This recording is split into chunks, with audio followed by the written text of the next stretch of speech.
Okay, that's an excerpt from a piece of mine, a recent piece of mine. It's actually a solo piece with ensemble called White Pines. And I use that initially here because White Pines, that part of the piece there, and most of that whole piece, uses a technique that I find to be one of the most common stroke types that we use when we're playing four-mallet marimba, and that is the double vertical stroke, or what you might call the double stop. So if I'm playing simultaneously, one hand, both mallets coming down together. So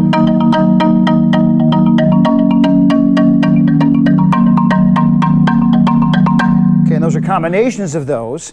And so all of that passage or that portion of the piece is essentially all, double vertical strokes. And that's an important technique for us to use. We will find it in many places in the marimba repertoire, and it's also the stroke type that I like to teach first when I'm teaching someone to work on four-mallet grip and develop their sound and understanding of how to position themselves at the marimba.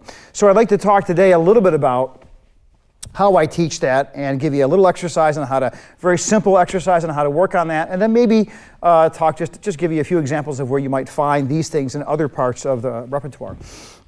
First, let's talk about how we hold the sticks. I use the Stevens grip.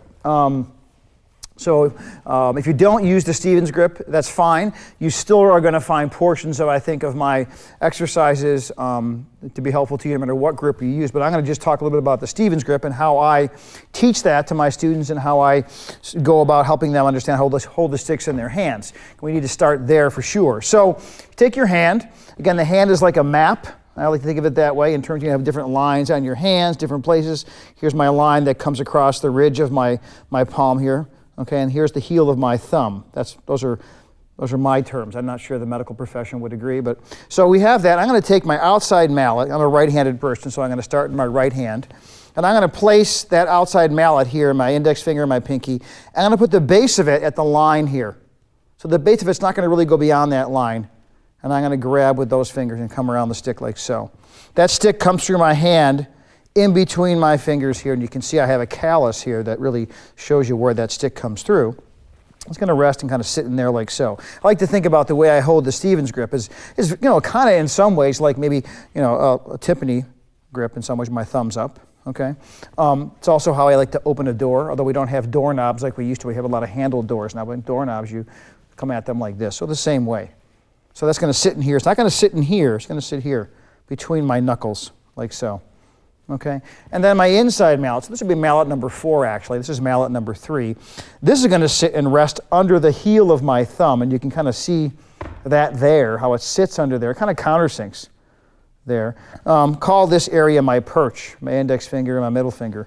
Kind of sits on the perch, and then my thumb comes down on that. Now, this is interesting, you can relate this to snare drum grip, because if I take my snare drum grip, we talk about having a grip that has a perpendicular fulcrum, with our index finger and thumb, like so, being perpendicular here at the front of it. Now, the same thing's true, I think, as I use the Stevens grip. There's a perpendicular aspect to how my thumb and index finger work at the top of the grip, like so. All right. Now, you can also see that for me, and I don't know if you can get a good shot of this, but my ring finger here, my ring finger, I'm almost always touching the base of my inside mallet, my number 3 mallet here. I can always feel it there. That kind of helps me center the grip in the center of my hand. I don't want to try and hold that mallet with just these fingers. That's a lot of stress on those fingers, and I find a lot of people will do that, and they'll kind of poke at the marimba because it puts the center of the weight of your grip up into the top of your hand here, as opposed to into the center of your hand, like so. So for me, it sits here.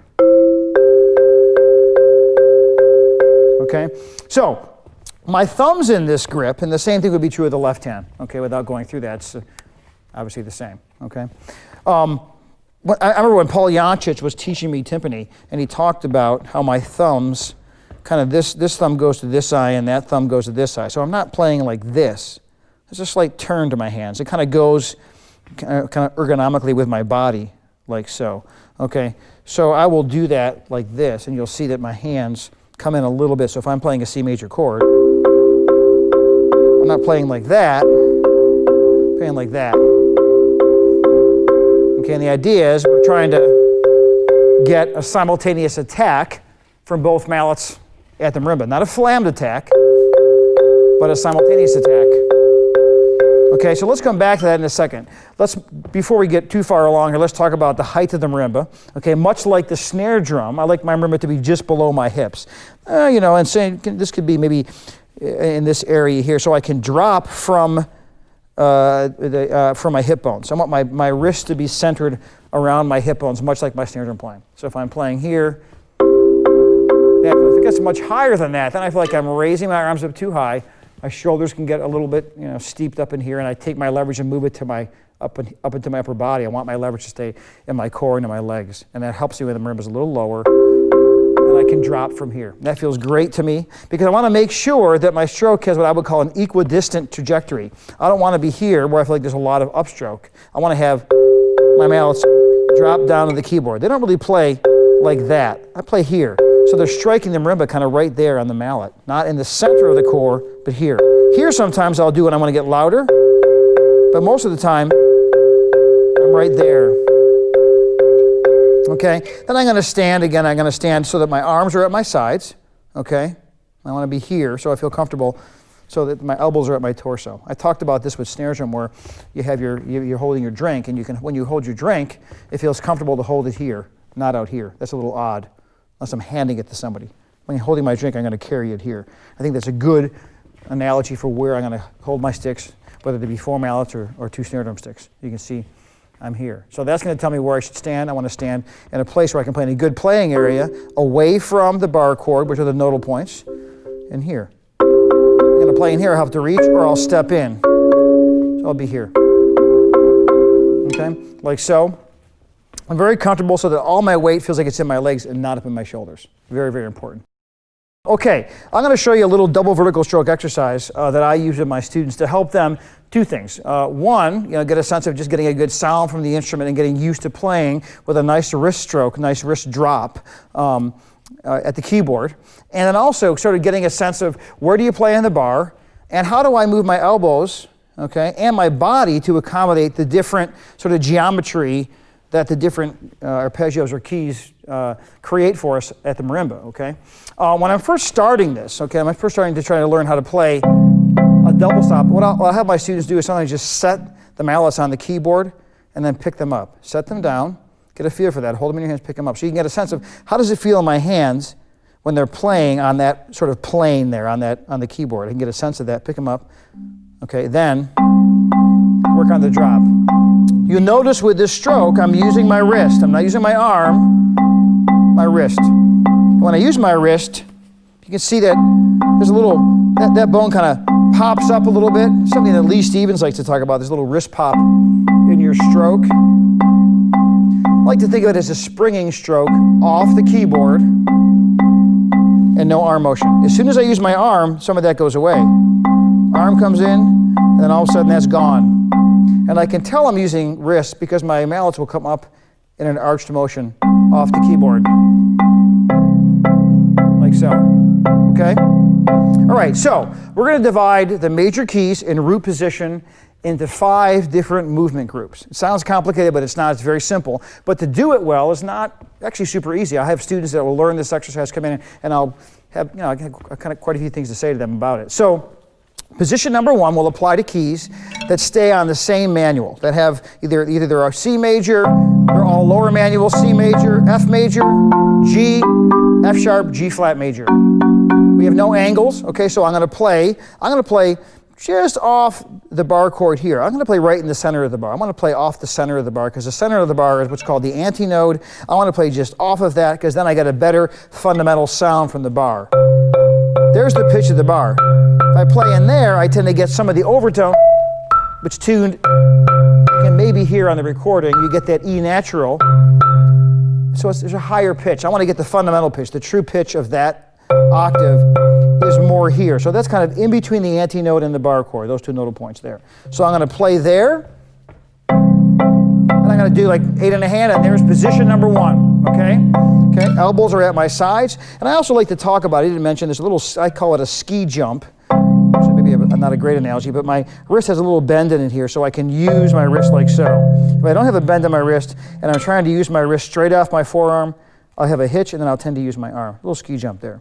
So it's, you can see it kind of breaks off my body in a natural way, like so. So here's position number 1. Now position number 2 will be D flat major, E flat, and A flat. They all look the same, and all I'm going to do now is kick my elbow out a little bit, and maybe turn my hand in just a little bit so that ski jump stays there. I don't want to do this and play like that. Then I'm kind of poking at the marimba. I want to keep that wrist motion in place, so I'll move my elbow to accommodate the angle of the interval. And now you have, that's position number 2. I can also, if I need to, I can kind of turn my body into that. Sometimes I'll do that. Not everything, I don't play the marimba always this way. I'm going to have to turn here and there to accommodate the different angles. So here, I can turn a little bit, put my weight on my left foot more. Here. Or just, here we go. So there's position number 2. Position number 3 would be D major, E major, and A major. So I go from 2 to 3. Now, a couple of things happen. Now, for the first time, I'm playing an interval that comes into my body, and that's always a little more awkward. When I come into my body, it feels a little bit, ooh, what I got to get. So if I stay in place and go from here to here, that's hard to accommodate that. My body's in the way. So I have to accommodate that by moving what I call north or up on the instrument this way. And I'll always move, if I can, ahead of time. So if I'm going to do 8 of these, 1, I'll move on 8. Move, and then I'm ready to play position number 3. I'm going to play, and I want to mention this too, I'm going to play in the edge of the bar on the accidentals for all of these here. Again, I'm moving back to my playing area and my number 1 mallet.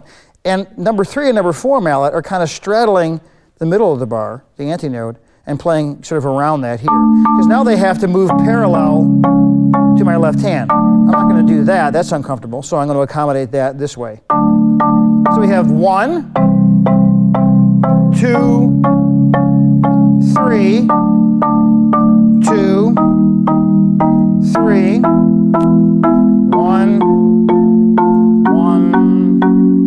1, 2, 3, 4. So B flat gets its own position. And in B flat, what I'll do is I won't really, I'll maybe step in a little bit, but now my hands are going to turn over just slightly to accommodate the nomenclature of the keyboard, okay? Like so. They almost turn in, and I like to think of it sometimes as I'm turning my hands over almost into a snare drum grip position. I'm no longer here, I'm kind of turned over to accommodate the angle or the terrain of the keyboard in this position. And you can step in, it actually feels more comfortable to step in for that, but I can play it here. You can see I'm not going to do that. That is awkward. There goes my ski jump, it's gone. So to keep my ski jumps in place, or those angles in my wrists in place, I'm going to be here. And then, so that's 4, and then for 5, I'll step ahead of time, which is B major, and here's 5. And that's a hard one, that's awkward. But sometimes I have chords like this I have to play, or intervals like this. So I'll push back, and there's 5. So here's 4, and here's 5. Okay, so we go up, we have 1, 2, always step ahead. I always say this sounds like a hockey game.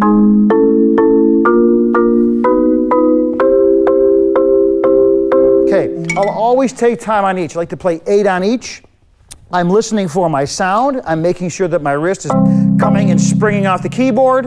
I have good placement. I have good placement here. If I don't have a good placement here, I'm going to lose my F natural. Oh, there's the 3rd. If I don't have good placement here, watch.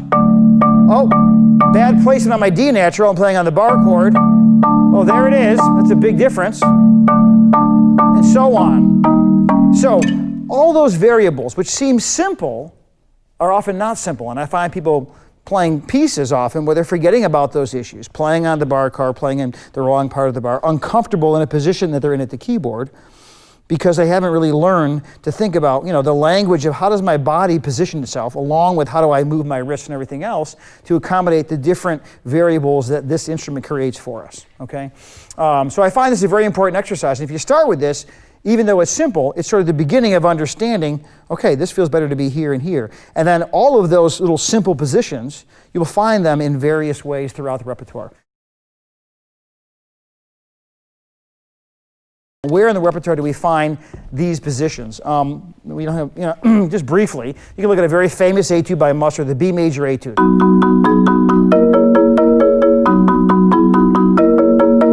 So we start the B major etude, the B major etude. And that really is position number 2. Look, this is like D flat or E flat. Now, guaranteed it's not D flat or E flat, but it's still the same position, right? So we have the 5th in the bottom here of B major.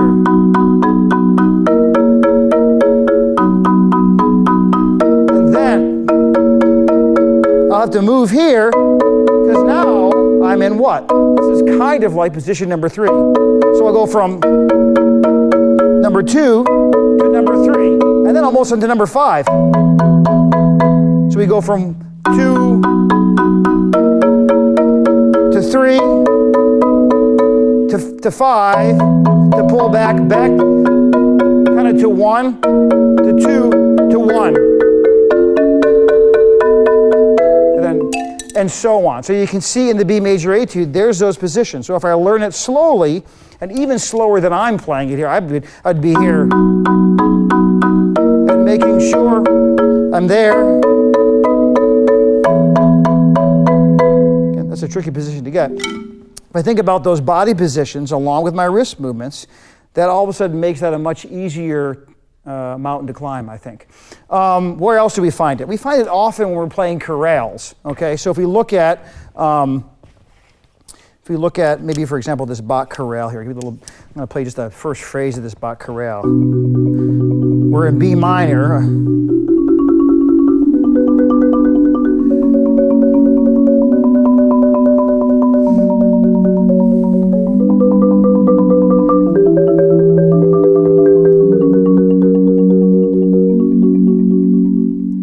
Up on the 5, okay? So we have a variety of positions there. When I'm learning a chorale, okay, I'm going to start by doing double vertical stroke exercises.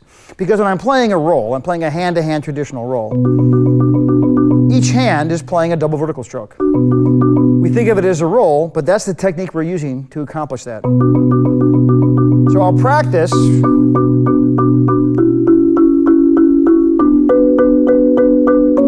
So if we go through this, here we are. In kind of a position, or maybe sort of maybe a hybrid position here, but maybe a position number 2-ish. Now we're in kind of like a position number 5 or a backwards position number 2. Number 1, again, with kind of a backwards position number 2. Here's number 2 this way, here's number 2 in retrograde. So you can see we go through.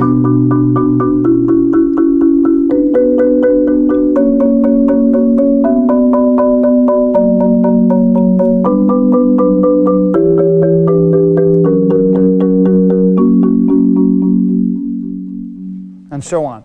So I can take that same paradigm, and when I'm learning a chorale, and there's chorales in a lot of the repertoire that we play. The Creston Concerto has the second movement's all chorale. A lot of Gordon Stout's music has a lot of roll passages. Some of my pieces, October Night, the first movement of that is one long chorale that has a variety of interval and angle issues with it as well. We can take this exercise, and you're going to see that it falls into places all throughout the repertoire. Okay, I think it's a good start and certainly a place to go. I like to use a piece of mine that I wrote some years ago to practice this exercise. I use a piece of mine called The Offering to warm up with, or to give this to my students so they're having something besides these exercises, but a piece of music then to work on. To work on this technique. Goes like this.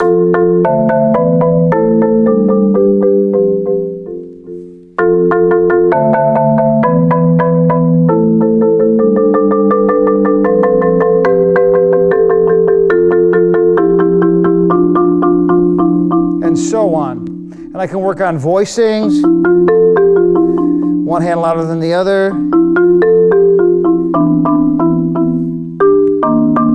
Left hand gets louder,